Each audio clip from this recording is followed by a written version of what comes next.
Hello guys, welcome to my video. આજે આપણે જોઈશું ભારતના યોગ। ભારતના મનામાં યોગને આપણા કેટલાક સભ્યોની શૈક્ષણિક લાયકાત સૌથી પ્રથમ ડૉક્ટર ભીમરાવ આંબેડકર તે ભારતીય બંધારણના માળખું તૈયાર કરનાર સમિતિના અધ્યક્ષ હતા। તેમને શૈક્ષણિક પાયો ઇલિનોઇસ કોલેજ બોમ્બે યુનિવર્સિટીમાંથી તેમણે BA કર્યું હતું।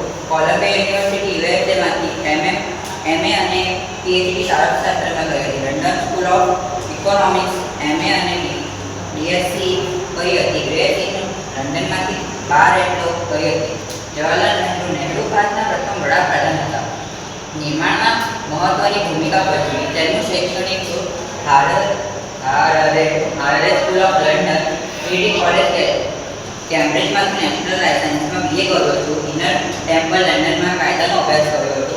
સરદાર વલ્લભભાઈ પટેલ જેમ કે આપણે જાણીએ છીએ તેમને લોકપુરુષ તરીકે પણ જાણવામાં આવે છે। તેમણે ભારતના બંધારણના નિર્માણમાં મહત્વનું યોગદાન આપ્યું હતું।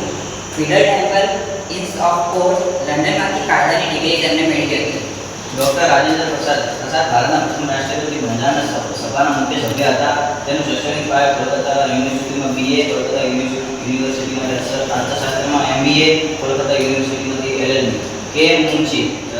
મુનશી પ્રખ્યાત વકીલ અને બંધારણ સભાના મુખ્ય સભ્ય હતા। તેમનો શૈક્ષણિક પાયો બરોડા કોલેજમાંથી BA, ગવર્નમેન્ટ લો કોલેજમાંથી બોમ્બેમાંથી કાયદાનો ડિગ્રી BA। રાવ બંધારણ સભાના કાયદાકીય સલાહકાર હતા। તેમનો શૈક્ષણિક પાયો પ્રેસિડેન્સી કોલેજ મદ્રાસમાંથી ગણિતીય ટ્રેનિંગ કોલેજ કેમ્બ્રિજમાંથી મેથ્સ અને ઇનર ટેમ્પલ લંડનમાંથી 12માં પ્રવેશ।